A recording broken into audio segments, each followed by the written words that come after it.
I don't know if you can feel it. I don't know if you can feel the electricity in this room. But trust me, it's here. Because I just listened to the latest Beatles release. This one, Let It Be.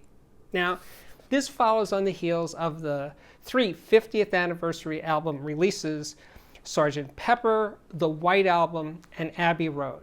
And each one of those was a total knockout. I love them.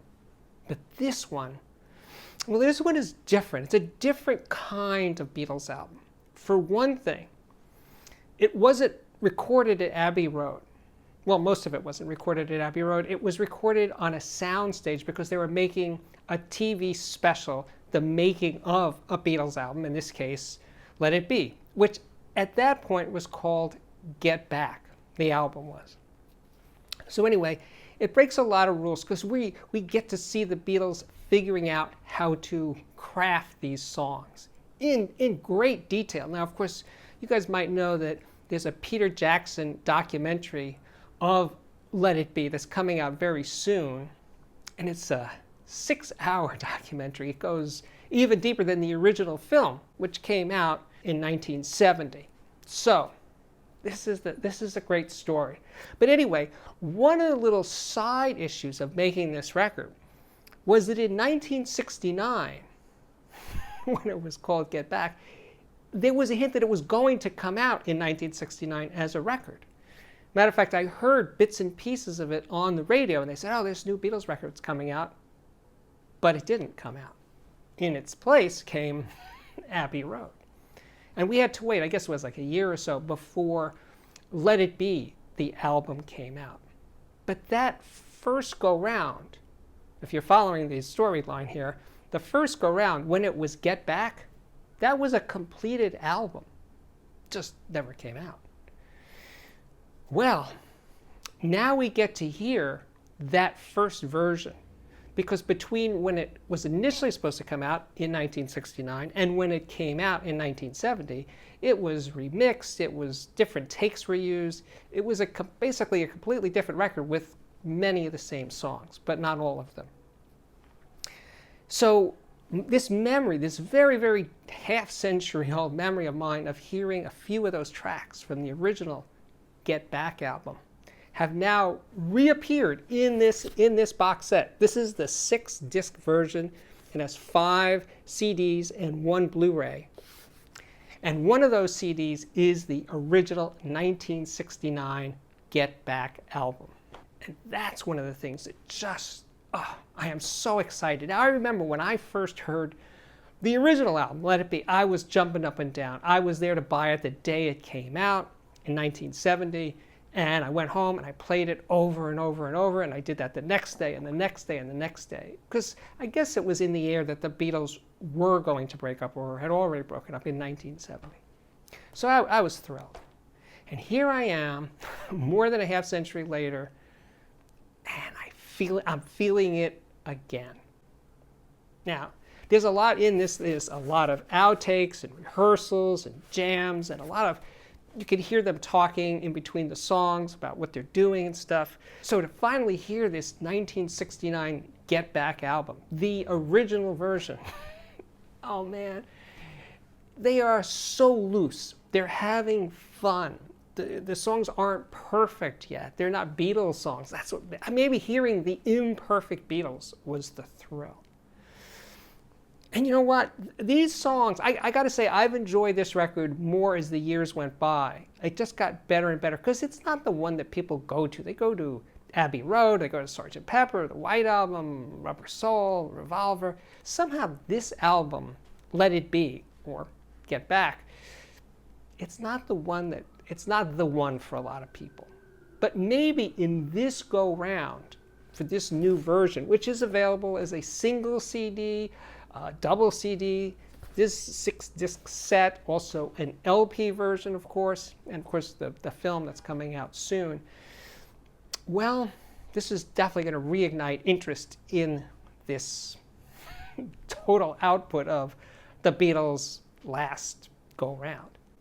Yes, and of course I understand that actually Abbey Road was the last album that the Beatles recorded, but Let It Be came out after. I know this back and forth is confusing. Also for Beatles fans there is a book, a new book, but the new book is based on the book that was supposed to come out in 1969, and in fact, many, many copies were printed, probably tens of thousands, and I bought this one for $1 at Barnes & Noble, and I've been enjoying it for over a half century. It's well worn, because when I'm in a Beatles mood, this is one of the things I grab because it's so good. And the pictures by Ethan A. Russell and Linda McCartney, Paul's wife, taken during the session are just gorgeous, gorgeous photography. And the new book has many more pictures. It's a hardcover book. The printing is much better than the printing in this one. And it's an incredible piece of work. And there's a foreword by Peter Jackson, the director of the new film.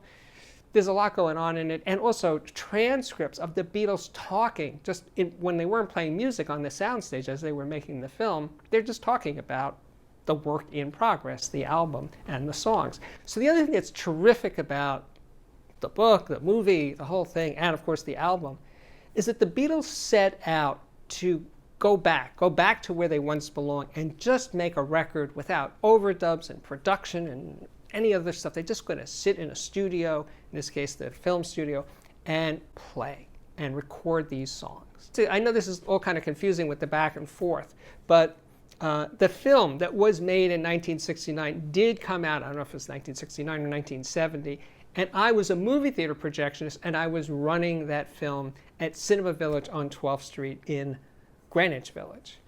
So sometimes I'd spend days being essentially inside that movie, just watching it over and over again, and I never got bored. I just was fascinated by seeing the Beatles at work, crafting music. So I am super excited about this new Peter Jackson 6-hour version. So one of the things that's nice about the multi-disc box set is that you get to hear songs that certainly didn't make it to the record, and some songs like John's Give Me Some Truth, or George Harrison's All Things Must Pass, and Paul's Teddy Boy, those went on their solo records but didn't make it onto Beatles albums. But initially they were doing it as if it was going to be on a Beatles record, Give Me Some Truth, and other songs. So that's really cool. And I got to say, the sound quality overall is very, very nice. Now I have the original 1970 version of the album, the LP, early pressing of Let It Be. And I listened to it just as I started to get into the new box set. And frankly, here's the thing, I was kind of disappointed in the sound of that record, because it's kind of thin, grainy, there's a harshness to the sound. I mean, the music is the music, but the sound is, I say a lot of nice things about vinyl and analog and all that stuff, but this early pressing of Let It Be was actually kind of disappointing, because I had already spent some time listening to the new box set. So these CDs, and the Blu-ray, by the way, totally smoked my early Let It Be album. Now the Blu-ray in the 6-disc box set has 3 versions of the album. There is a PCM 9624 high-res mix in stereo, and then there's a Dolby Atmos version for home theater purposes, no picture, just sound, and also a DTS 5.1 version, DTS Master Audio 5.1. Now I don't have a home theater, so I can't comment on the sound of the Dolby or the DTS versions, but the 9624 stereo version I did listen to, and I was super happy. It's much better sounding than the CD versions, better in the sense of just sounding fuller, more, pardon the expression, analog maybe, just more open sounding, more relaxed sounding. And when you go back to the CD version, it sounds a little more, let's say, uptight and thinner and more digital. So if you have a Blu-ray player and you should check that out. Now I will say, as far as I can tell, and I could be wrong, you can't get the 9624 stream, the PCM data, out of the coax output or optical output on a Blu-ray player.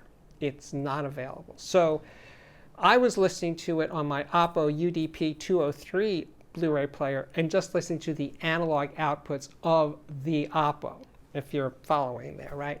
That's all I heard. I did not hear it through an outboard DAC. But nevertheless, it sounded, the Blu-ray sounded really, really good. So one thing that's become apparent in the decades since these albums were new, Sgt. Pepper, the White Album, Abbey Road, and now this one, Let It Be, is the competitive nature of John, Paul, and George as songwriters, right? They were each trying to push themselves forward in the best way, because they were still a band of brothers. And of course, Ringo, I never want to slight Ringo, because I think Ringo's drumming on all the Beatles records is just so great. He's underrated as a drummer by a lot of people, but he always finds the right sound. I think he made it look so easy, we just took him for granted. But the John songs, the Paul songs, the George songs are just so good. And you hear them actually, the other three, if it's a John song, you hear George and Paul and Ringo just in there basically rooting for John. We're going to make this John song great. When they're doing a George song, they're going to make this George song great. You know what I'm saying? Or a Paul song. Great. Yeah. Oh, now I do have to, speaking of Paul, A Long and Winding Road, or The Long and Winding Road, it's never been one of my favorites. But here's the thing. In the Get Back version, the early version from the 1969 album that never came out until now, wow, that version is just so beautiful. There's a whole different feel to the song than it had in the one that we know best. With strings, without strings, and of course the early version is without strings. It's so beautiful. It's such a great song. And hearing I've Got a Feeling and The Two of Us, which you're just thinking the song, The Two of Us, John and Paul, these genius songwriters just collaborating for all those years. Just stunning work. What a body of work they created. The Beatles as a whole, but certainly Paul and John together. Wow. And this is the way it ends. You know, this is where the story ends with Let It Be. I don't know what the Beatles, when Apple's going to do next year. Maybe they'll go back to the early Beatles records. But this is a very satisfying set. So if you're a fan, yeah, you should probably go for the 6-disc version. If you're a more casual fan, the 1 CD or 2 CD or the LP, I think they are worth getting. And I didn't get the LP yet, but I absolutely will. Oh, and now it is that special time for the Audiophiliac viewer system of the day. Case lives in the Netherlands. And I picked this picture, actually there's 2 pictures, because it's just so elegant and simple. The amp is stunning. That's a Jadi Orchestra. The turntable, whoa. That's a Trans-Rotor Max with an Ortophon Quintet bronze cartridge. The speakers, you can see a little bit of them there. Those are KEF LS50 Metas. He says perfect small apartment speakers. And what you can't see there, I guess, is the Hi-Fi Man Sundera headphones when I want to play loud. And the back wall is treated with a wood IP panel. Neatly tucked away behind the doors is a Shitmani phono preamp, Yamaha WX-AD10 streamer, and the headphone amp is a FiO E09K 17K. Okay, anyway, beautiful shots. We are back. My name is Steve Guttenberg, and I am the Audiophiliac. If you like what I'm doing here on the channel, please give me a like and also subscribe if you have yet to do so. And well, what else? If you want to support the channel, which would be terrific, check out my Patreon, which can be found at patreon.com/Audiophiliac. And Patreon now accepts payment in dollars, pounds, and euros. And with that, I can now say my work here is at last complete. Thank you again for watching, and I really do hope to see you back here again very, very soon. Bye-bye.